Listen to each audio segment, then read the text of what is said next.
Welcome, my co-learners. Today, let us see about your interesting topic, principal component analysis. Its name included as PCA. So, what do you mean by PCA? Has everyone heard about this term, technology, PCA? So, PCA stands for principal component analysis, which is nothing but a dimensional reduction technique. Okay, so say for example I am having a multi-dimensional, I can convert into like a single dimension, then I can say that it is an dimensional reduction techniques.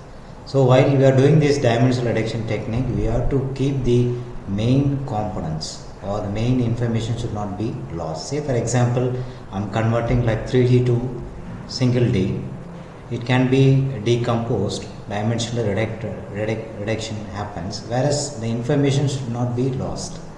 So what is the case? It can be helpful for like when you are dealing with large data sets. So we transforming them into a smaller data sets. Okay. So while retaining that most of your variance, so we should maintain the principal information about that particular data. So what is the objectives? Why we need this principal component analysis is nothing but we can reduce the number of features, maybe the dimensions in the data, and then to capture as much as of variations or informations from your data, and then to make visualization. And of course if you are putting like into a multi-dimension to single dimension, then the computation process will be very easy. Okay, so directly I will go with like one small example. So this example is will be interesting. So being an electrical engineering professional, so I take like two readings, maybe like irradiance, of course we know that irradiance, and then the wind speed. Okay, so say for example I am taking for 6 samples. So you can see in the table like there will be 6 samples, and then there will be a 2 features, or I can say that 2 dimensions, that irradiance and wind. Okay, so these are the set of the readings. So our first step is nothing but we have to find the mean value. Okay, so I am finding the mean for the first one, maybe the irradiance. So if we take that mean value, that will be like 350. If I take that for the windmill, then it will be for the reading the mean value is nothing but 5.25. okay. So next table, what is this table? You can see that it will be quite interesting. So here you can see that there will be a 2 again column, there will be some negative signs in. How these negative signs come is something but you can say that, say for example the first one I am taking like for the first reading, you can say that 100. So here the mean value is 350. So 100 minus 350 I can put in the first column in the irradiance. So 100 minus 350 is nothing but minus 250. Similarly, I can take for the wind column. So 4 minus 5.25, it will be like minus 2, 1.25. So likewise, you can put all your tabular columns. So this is the first step. So first step, what is involved is nothing but we have to find the mean value, and then I can find your variance. So how can you find the variance? By subtracting your mean value. Each individual values will be subtracted by your mean value. So then I can get like the tabulations. I hope it will be clear. So I move on to the next slide. So next step. So what is the next step is nothing but we have to find out the covariance. Okay.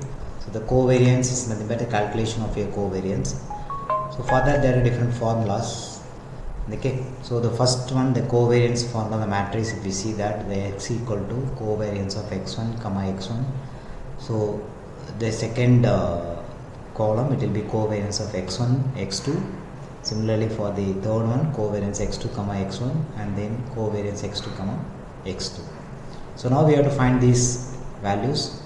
So the first one, for your covariance of x1 it will be like 1 divided by n minus 1, summation of k equal to 1 equal to x1k minus x1 bar, that is nothing but x1 bar is nothing but your mean value, into x1k minus x1 bar. So that is a formula. Similarly for the covariance x1 and x2, I can take that formula 1 by n minus 1, x1k minus x1 into x2k minus x2 bar. Okay, so let us start about this formula. So we have seen that covariance x1 covariance x1 x2, and then covariance x2 x1, which is nothing but again it will be diagonal matrix which will be equal to your covariance x1 x2. So and then finally the covariance of x2 x2, this is a general formula. So instead of x1k we have to replace with your x2k. Okay, so previously we have seen like we are getting that variance. So this is the previous, we have got these two columns. Okay, so we are subtracting that value, each value with your mean value, so that I can get minus 250 and minus 1.25. Okay, so first we have to find your covariance of x1 which is nothing but these two are the same values. Just I can take the square of this particular column, maybe the irradiance column. So I can take minus 250 the whole square, which is nothing but the value. Similarly for minus 150 degree you can get all this value. So again you can take all these squares of this particular column and divided it by 5. I can get like, which is nothing but your n minus 1. Okay, so here the sample is 6, then I can say that you have to divide it by your 5. Okay, so which is nothing but 6 minus 1 is nothing but 5. I can get some the covariance of your IRR, which is nothing but the first one. Okay, the first two and your first column.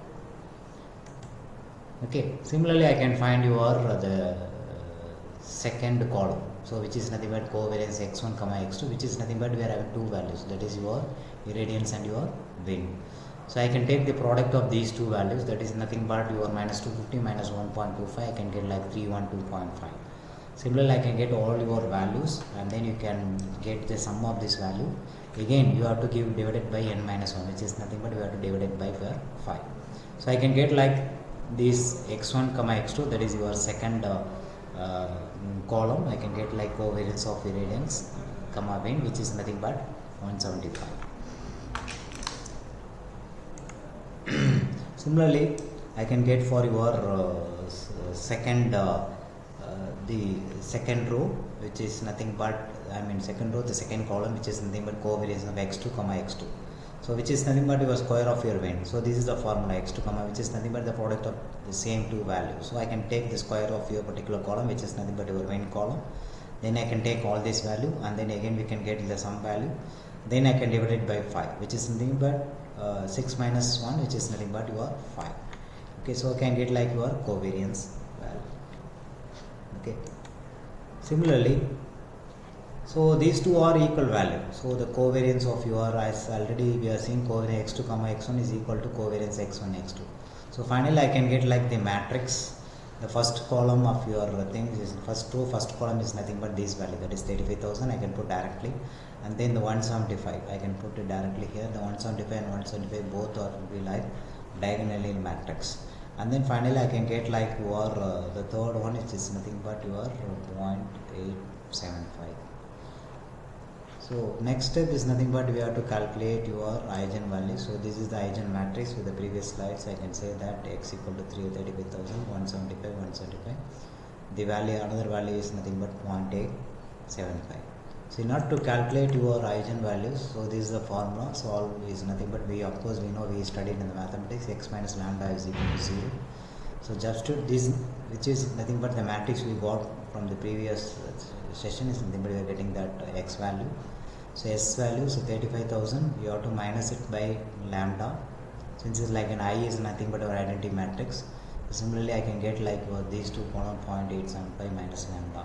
So you can substitute this, you can expand it, you can get like you are in quadratic equation, which is nothing but lambda square minus 35,000, 0.875 lambda plus 0.25 is equal to 0. Okay, so here the lambda 2 values or is nothing but, if you take the quadratic equation, if we solve that, you can get like the 2 value as lambda 1 is equal to 35,000.87, and then lambda 2 another value is nothing but 0.03. So next step is nothing but you have to calculate your eigenvectors. So in order to calculate your eigenvectors, so this is the formula x minus lambda I into v, which is nothing but vector is equal to 0. So for that particular lambda 1, the previously we have seen we have collected two values, lambda 1 and lambda 2. So for the first one I can get like your lambda 1, which is nothing but for eigenvalues of lambda 1 385,000.87. Just substitute that value So 35,000 minus lambda, instead of lambda you can substitute lambda 1, you can substitute. Okay. So like we can see that we are substituting this lambda 1 value, and then finally I can get like the equations in the matrix form with v1 and v2. So if we solve that, finally I can get like the eigenvectors as 1 comma 0.05. Okay. So similarly for your lambda 2, you can get some the eigenvalue. You just substitute that value instead of lambda 1. Here it is lambda 2 is 0.003. You will solve this equation. So finally I can get like the two values, which is nothing but your eigenvectors. Okay. So here I can say that I can take that maximum value as nothing but your the lambda 1 for is 35,000. So I can take that as the thing, so which is nothing but unnormalized eigenvector. So we are calculating these two values, so better I can take this eigenvalue of lambda 1. So corresponding to that eigenvectors, it will be nothing but 1 comma 0.05. So which is nothing but is unnormalized eigenvectors. We have to put it back into our normalized eigenvectors. So in order to put for your normalized eigenvectors, then you can apply this length equivalent form, which is nothing but v is equal to root of that two values, square of that two values. So what is the eigenvectors? V1 square plus 0.005 square. You'll get, finally I can get some, if you take the square of these two values, I will get this value. So which is nothing but the normalized vectors. Okay. So again we can divide that value by that 1.0025 divided by that value.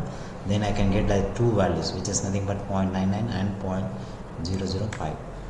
Okay. So next project, I mean like I can convert into a PCA score. So for that again it will be like okay. So let's calculate your normalized vector u1 0.999, u1 0.004. Okay. So how can arrive this u1 is nothing but 1 divided by 1.005. So that is the 0.95. Similarly for that second value you will get that divided by, you can get this value. So next is nothing but the PCA score. How to calculate your PCA score is nothing but the formula is nothing but u1, whatever you are arrived that you are unity vector, I mean like the vector. So you have to take the transpose and then you have to multiply with your x value. Okay. So in this case, so you transpose eigenvectors change columns into and rows. So of course we are doing like your things. So the dot product just mean nothing but you can say take this formula u11 the irradiance and then plus u2 the wind readings. Okay. So the we calculated that u11 as 0.99. You can substitute that one and then you can take your x value, that is your IR1. Similarly for your wind value. So take for the first data points. I am having the first data points as minus 250 and minus 1.25. So if you can substitute these 2 points, you will get this value. So finally it will be the 2-dimensional can be converted into like an 1-dimensional thing. So the PCA compresses your 2D into your 1-dimensional things. So this is like very simple practical example for your PCA analysis. So thank you all.